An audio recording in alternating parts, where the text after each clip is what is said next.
சரிடா, கேர்ஃபுல்லா போயிட்டு என்ஜாய் பண்ணுங்க. சரியா? ம் நீ இல்லாம ரொம்ப போர் அடிக்குதுடி. I really miss you. I too miss யூடா. பாய். பாய் தங்கம். ஏம்மா கொஞ்சம் படுக்கிறியா எப்பவாச்சும்? போதும் லவ் ஸ்டோரி எல்லாம். யாரா இந்த நேரத்துல கதவு தட்டுறா? ஷோ. ஓ தூங்க விட மாட்டாங்க போல இருக்கு. ம் சொல்லுங்க ராமு. மேடம், நீங்க கேட்ட எல்லாத்தையும் வாங்கிட்டு அப்படியா? வந்துட்டேன். சரி, ஃப்ரிட்ஜ்ல வைங்க, நாங்க அப்புறமா எடுத்துக்கிறோம். ஓகே மேடம், ம் எடுத்து வச்சிடறேன் மேடம். சரி, தேங்க்யூ. மேடம், தம்பி வந்துருவா. ம் நான் அவன் கூட வீட்டுக்கு கிளம்புறேன். சரி, நீங்க கேர்ஃபுல்லா இருங்க மேடம். Okay. நான் வெளியே டோர் லாக் ஓகே, நாங்க பண்ணிட்டு பாத்துக்கிறோம், போறேன். நீங்க கிளம்புங்க. Good night madam. Good night madam. Good night. Good night Ramu. Okay Ramu. வரேன் மேடம்.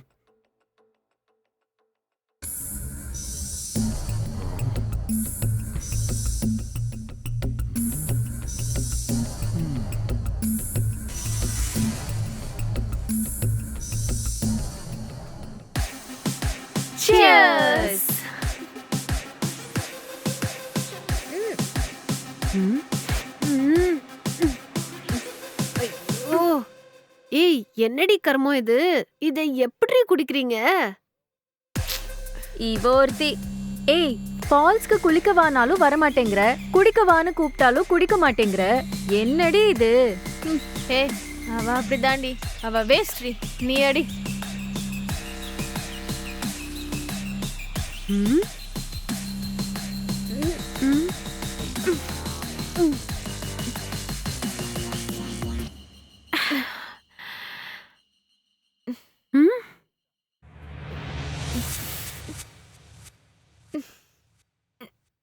ம்?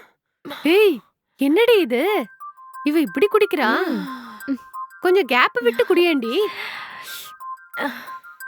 நேத்து இந்த பீரை குடிக்காம வச்சதுக்கு காரணமே இன்னைக்கு ஃபால்ஸ்க்கு போய் குளிக்கணும்னு தான். ஆ? உனக்கு எங்கடி தெரிய போகுது? இதுல இருக்கிற கிக்கே தனி. ம், இவளுக்கு இந்த கிக்கு தாண்டி தெரியாது. ஆனா அந்த கிக்கு, என்னடி சொல்ற? எந்த கேக்கு? என்னடி தெரியாத மாதிரி கேக்குற? ம்? அடுத்த வாரம் இந்த நேரம் நீ எங்க இருப்ப யோசிச்சு பாரு.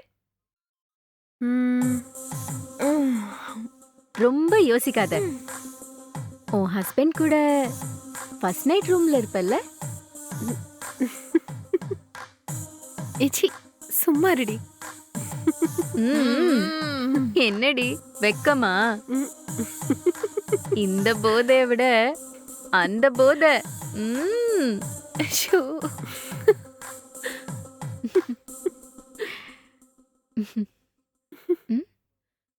ம்?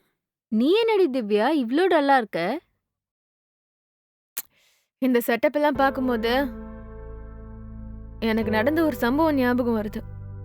என்னடி அது? நான் யுஎஸ் போறதுக்கு முன்னாடி எங்க டீம் ம். ப்ராஜெக்ட்க்கு சக்சஸ்ஃபுல் பார்ட்டி ஒன்று வச்சாங்க. மேனேஜ்மெண்ட்டே எல்லாத்தையும் அரேஞ்ச் பண்ணிட்டாங்க. அப்பதான் ஒன்று நடந்துச்சு. அங்கேயும் இதே மாதிரி தான் எல்லாரும் சேர்ந்து சரக்கு அடிச்சோம். 2 ரவுண்டு போச்சு.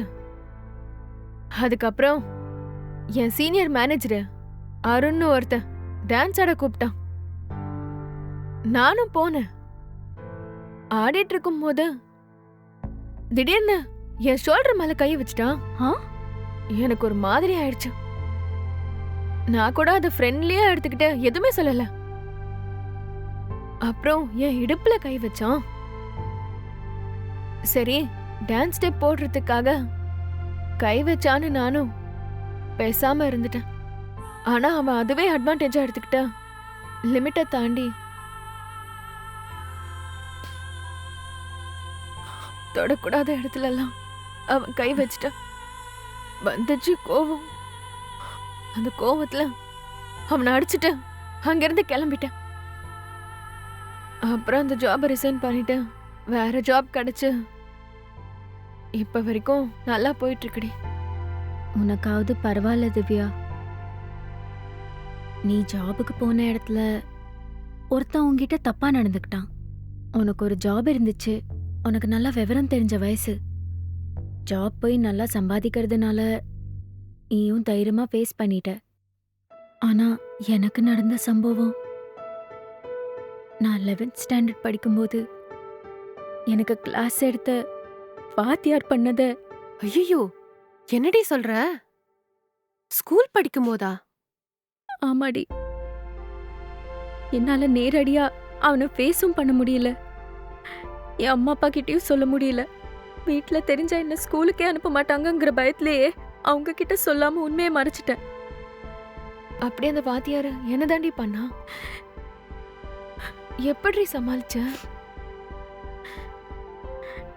நான் ஏற்கனவே சொல்லியிருக்கேன்ல, ம், நான் படிச்சது கான்வென்ட்ல. அங்க ஸ்கூல் யூனிஃபார்ம் எப்படி இருக்கும்னு உங்களுக்கே தெரியும்ல. Low neck shirt, short skirt. நான் வேற ஃபர்ஸ்ட் பெஞ்ச்ல தான் உட்கார்ந்திருப்பேன். அந்த வாத்தியார் கிளாஸுக்கு வரும்போதெல்லாம் அடிக்கடி கீழே ஏதாவது போட்டுட்டு அதை எடுக்கிற சாக்குல கீழே குனிவான். அவன் கீழே குனியும் போதெல்லாம் அவனோட பார்வை எல்லாம் எங்க பக்கம் மட்டுமே இருக்கும். அப்ப நாங்க யாரும் அவனை கவனிக்கல. அதுக்கப்புறமா தான் தெரிஞ்சது அவனோட பார்வை பேரன்னு. அவன் கிளாஸ் எடுக்கறச்சே அவன் என் பக்கத்துல வரும்போதெல்லாம் கீழே ஏதாவது போடுவான். குனிஞ்சு என்னை எடுக்க சொல்லுவான். நானும் கீழே குனிஞ்சு எடுக்கும்போது ஒரு வாட்டி திடீர்னு அவனை பார்த்தேன். அவனோட பார்வை ஏய், ஏய் கூல். அழாதடி. இப்போ நினைச்சா கூட அவன் மேல எனக்கு அவ்வளோ கோவம் வருது. அவன் வச்ச கிளாஸ் டெஸ்ட்ல நான் கம்மியா மார்க் எடுத்துட்டேன்னு சொல்லி என்ன லேபுக்கு வர சொன்னான். நானும் ஈவினிங் போனேன். அவன் எனக்கு அட்வைஸ் பண்றேன்னு சொல்லி என்ன கட்டி பிடிச்சிட்டான்.